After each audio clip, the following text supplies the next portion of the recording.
नमस्कार। देश काल में आपका स्वागत है। मैं हूं मुकेश कुमार। दोस्तों, विपक्ष ने जिस तरह से सरकार के खिलाफ मोर्चेबंदी शुरू कर दी है, वोट चोरी को लेकर, मतदाता सूचियों में धांधली को लेकर, गड़बड़ियों को लेकर, उसने निश्चित रूप से मोदी सरकार की, मोदी और शाह की नींदें उड़ा दी होंगी। उन्होंने सोचा नहीं होगा कि ये मामला इतना तूल पकड़ने लगेगा कि संसद में तो विपक्षी दल उसकी घेरेबंदी करेंगे ही, संसद नहीं चलने देंगे, बहस की मांग को लेकर एक तरह का गतिरोध पैदा कर देंगे, लेकिन वो सड़कों पर भी उतर आएंगे और एक नई चुनौती खड़ी कर देंगे अपने संघर्ष और जुझारू तेवरों के जरिए। विपक्ष के 300 सांसदों ने जिस तरह से मार्च निकाला और जिस तरह से केंद्र सरकार ने उसे रोकने की कोशिश की, बल्कि रोका भी, उनको गिरफ्तार भी किया, ये सब क्या बताता है? ये किस बात के संकेत है? विपक्षी दल के हौसले इतने क्यों बढ़ते जा रहे हैं और केंद्र सरकार इतनी दमनकारी क्यों बनती जा रही है? इसके 4-5 कारण आज मैं आपसे डिस्कस करना चाहता हूं। पहली बात तो यह है कि अगर मोदी शाह इस समय चिंतित होंगे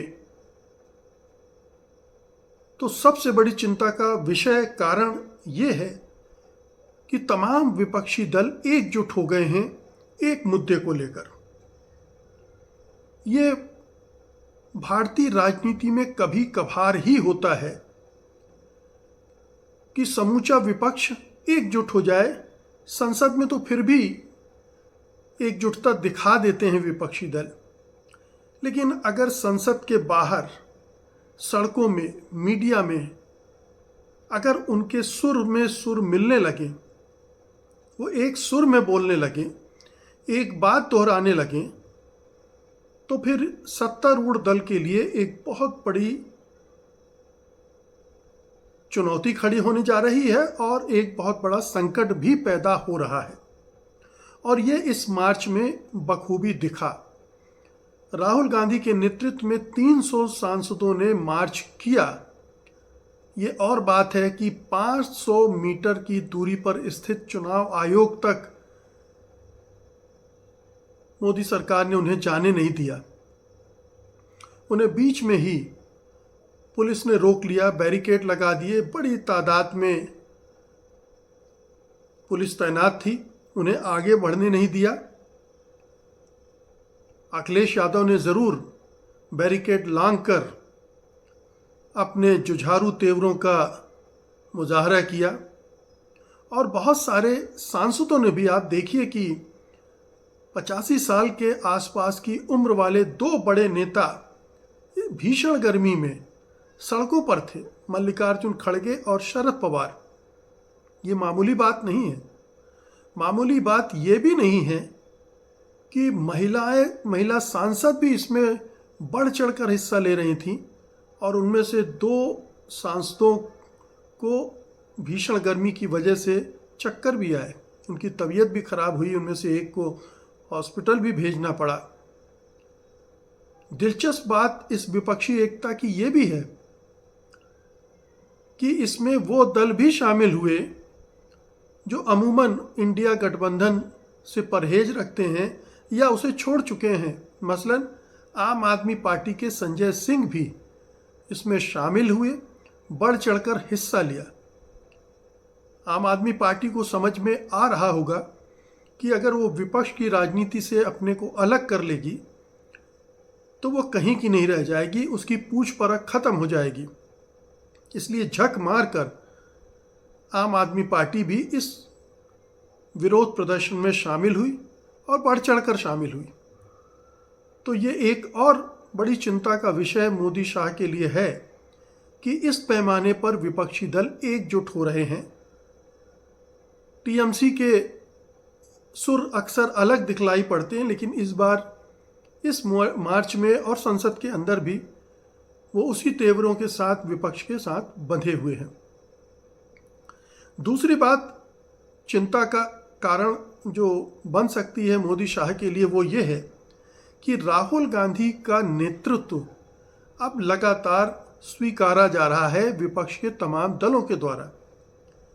हालांकि वो नेता प्रतिपक्ष हैं और उन्हें ही अगुवाई करनी थी इस तरह की किसी भी गतिविधि की, लेकिन आप देखिए कि राहुल गांधी लगातार अपनी स्वीकार्यता के लिए और अपनी विश्वसनीयता कायम करने के लिए उनके बीच में सक्रिय भी हैं।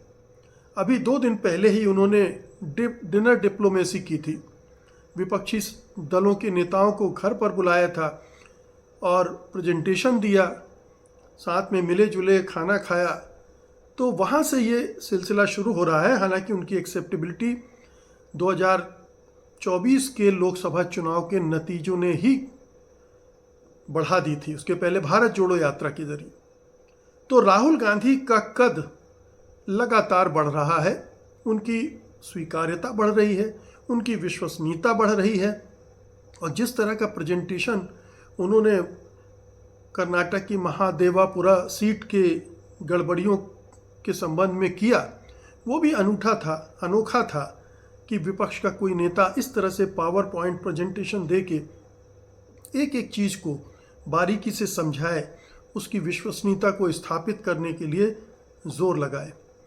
तो दूसरी, ये जो टारगेट पे रहते हैं बीजेपी के नेता राहुल गांधी, नेताओं के टारगेट पे रहते हैं राहुल गांधी, लगातार उन पर हमले होते हैं।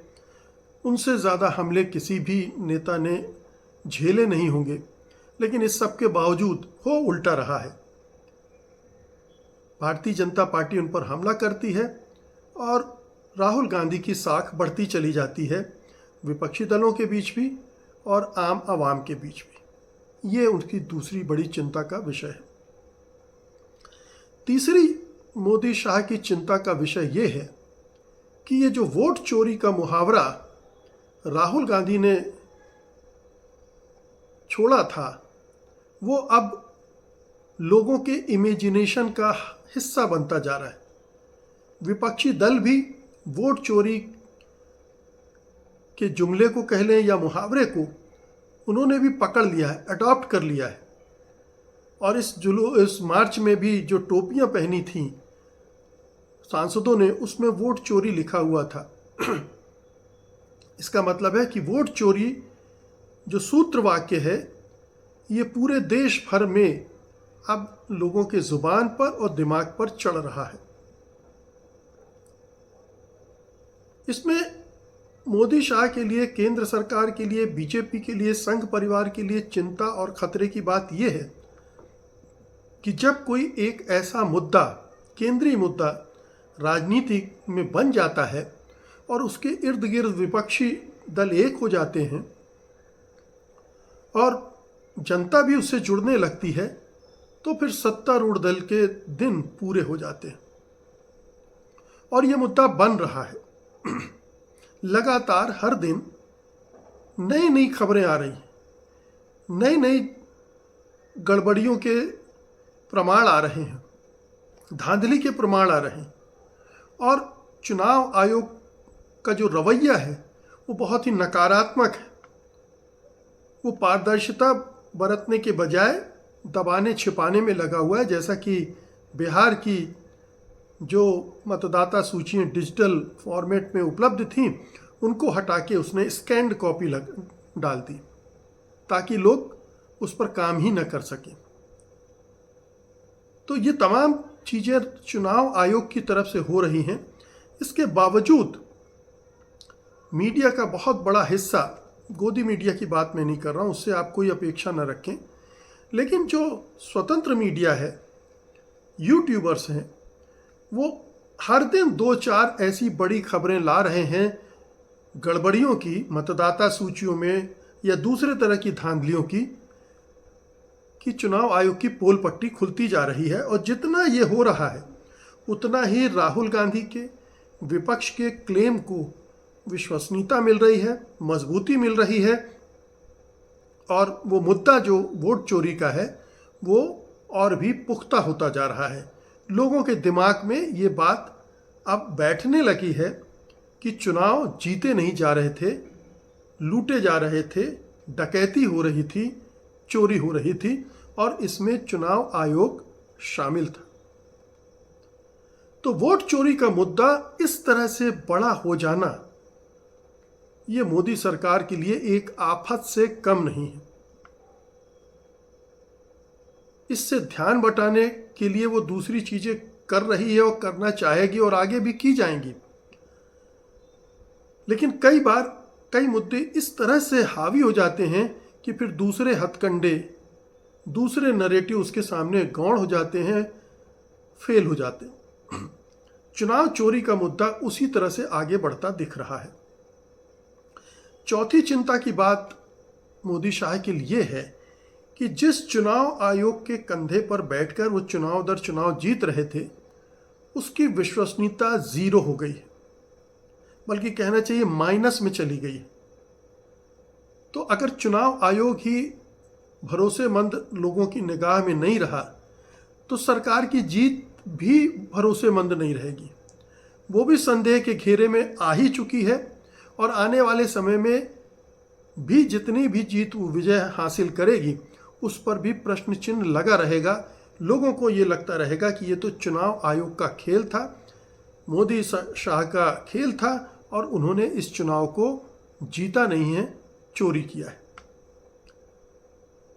इससे लड़ पाना किसी भी पार्टी के लिए ABCD, अगर इस समय कोई और पार्टी सत्ता में होती और इस तरह का माहौल बनता तो वो भी इससे निकल नहीं पाती। तो एक बहुत बड़ा कहना चाहिए जाल ऐसा बुन गया है जिसमें बीजेपी, मोदी, शाह, संघ परिवार फंस गए हैं और फंसते जा रहे हैं। अब अगली चिंता उनकी ये है कि मार्च खत्म हो गया, संसद का सत्र भी अभी खत्म हो जाएगा, 12 तारीख को सुप्रीम कोर्ट की सुनवाई भी है, उसमें भी पता नहीं सुप्रीम कोर्ट किस तरह के निर्देश आदेश देगा और उससे कहीं चुनाव आयोग की फजीहत और तो नहीं होगी, और फजीहत हुई तो चुनाव आयोग की फजीहत मतलब मोदी सरकार की फजीहत। दोनों एक ही थैली के चट्टे बट्टे हैं, दोनों एक दूसरे से जुड़े हुए हैं। तो अगर चुनाव आयोग की फजीहत होती है तो ऑफ कोर्स मोदी सरकार, बीजेपी, संघ परिवार की भी फजीहत होती है, उनकी भी क्रेडिबिलिटी और ख़त्म होती है। लेकिन सुप्रीम कोर्ट चूंकि बहुत सारे लोगों को उस पर संदेह रहता है, इसलिए उसके बारे में अभी कुछ कहना ठीक नहीं होगा। लेकिन जो मोमेंटम बन रहा है संसद से सड़क तक, और बिहार में उप मुख्यमंत्री विजय सिन्हा हैं, उनके भी 2-2 ID कार्ड सामने आ गए हैं। अभी तक वो तेजस्वी पर टूट पड़े थे चुनाव आयोग और तमाम विपक्षी दल, लेकिन अब तो विजय सिन्हा खुद फंस गए हैं। और ऐसे और भी नेताओं के 2-2 कार्ड सामने आ सकते हैं, 2-2 एपिक नंबर सामने आ सकते हैं, तो वो और एक्सपोज होंगे। माहौल बिहार में गर्म हो चुका है, चुनाव नजदीक है, चुनाव आयोग इस तरह से काम कर रहा है, इतनी गड़बड़ियां सामने आ चुकी और अब वहां विपक्ष के पास एक पूरा सजा सजाया मैदान है जहां पर उसे जमकर बैटिंग करनी है, मतलब जमकर संघर्ष करना है, सड़कों पर उतरकर, यात्राएं करके, रैलियां करके, डोर टू डोर कैंपेन करके इस चुनाव चोरी की बात को सबके दिमाग में बिठाना है। और अगर वो हो गया तो मोदी शाह की दूसरी चिंता, जो 5वीं चिंता है, वो ये है कि इसका एक राष्ट्रव्यापी असर होगा। ये बात अगर बिहार में फैल गई और ज़बरदस्त तरह से विरोध प्रदर्शन हुए और चुनाव को लेकर सरकार को पीछे हटना पड़ा, चुनाव आयोग को पीछे हटना पड़ा, तो इसका मैसेज बंगाल में भी जाएगा, असम में भी जाएगा, तमिलनाडु में भी जाएगा, केरल में भी जाएगा, पूरे देश भर में जाएगा। और हर जगह ये जो इंटेंसिव रिवीजन के नाम पर फ्रॉड कर रहा है चुनाव आयोग, उसकी मुखालफत होगी और उसे भी पीछे हटना पड़ेगा। कि मनमाने तरीके से ये नहीं होगा, नहीं होने देंगे विपक्षी दल। अगर एक जगह सफलता का स्वाद विपक्षी दलों को मिल गया तो वो टॉनिक का काम करेगा देश भर में विपक्षी दलों के लिए। कांग्रेस में तो नई जान आ ही गई है, आ ही जाएगी। राहुल गांधी का आत्मविश्वास तो आप देख ही रहे हैं, आत्मविश्वास भी और दुस्साहस भी। वो आग से खेलने से पीछे नहीं हट रहे हैं। तो कांग्रेस का एक तरह से जीर्णोद्धार हो रहा है, लेकिन पूरा विपक्ष जो पस्त पड़ा था वो भी, उसमें भी नई जान इस पूरे आंदोलन से आ रही है। और ये अगर राष्ट्रव्यापी आंदोलन की शक्ल लेता है तो फिर मोदी शाह का क्या होगा, बीजेपी का क्या होगा, संघ परिवार का क्या होगा, उसके एजेंडे का क्या होगा, उसके हिंदू राष्ट्र का क्या होगा। सब पर, सबके ताबूत में कीलें ठुक जाएंगी, सारा एजेंडा धरा रह जाएगा, फिर कुछ नहीं हो सकता। तो मुझे तो इस बात की भी संभावना लगती है, जैसा कि अक्सर प्रधानमंत्री मोदी करते हैं, कि जब कोई संकट बड़ा होता है तो वो पीछे हट जाते हैं। किसान आंदोलन के साथ उन्होंने क्या किया आप जानते हैं, मेरी तपस्या में कोई कमी रह गई होगी, और वो पीछे हट गए। तो यहाँ तो वो सीधे इन्वॉल्व नहीं है, वो चुनाव आयोग को पीछे खींच सकते हैं। चुनाव आयोग उनका जमूरा है, उसको जो कहा जाएगा वो करेगा। पीछे हट जाएगा तो बात चुनाव आयोग पर आएगी, मोदी और शाह और उनकी सरकार बच जाएगी। तो ये भी हो सकता है विपक्ष को मात देने के लिए, लेकिन ये विपक्ष की बहुत बड़ी जीत भी होगी। संविधान बचाने का जो आंदोलन वो चला रहा है उसकी बहुत बड़ी जीत होगी। लोकतंत्र बचाने का श्रेय वो ले सकता है। और अगर मोदी शाह ऐसा नहीं करते हैं और दमनकारी रुख अख्तियार करते हैं तो इसका मतलब है कि देश इमरजेंसी में प्रवेश कर रहा है, जिसमें विपक्षी दलों का, मीडिया के अंदर जो रिपोर्ट्स दिखा रहे हैं गड़बड़ियों की, उन सब का दमन शुरू हो जाएगा। शुरू नहीं, तेज हो जाएगा। पूरी एक इमरजेंसी जैसी हमको सिचुएशन देखने को मिलने लगेगी। आने वाले दिनों में देखते हैं कि इन दोनों में से क्या सूरत हाल बनती है। बहुत बहुत शुक्रिया आपका, धन्यवाद, नमस्कार।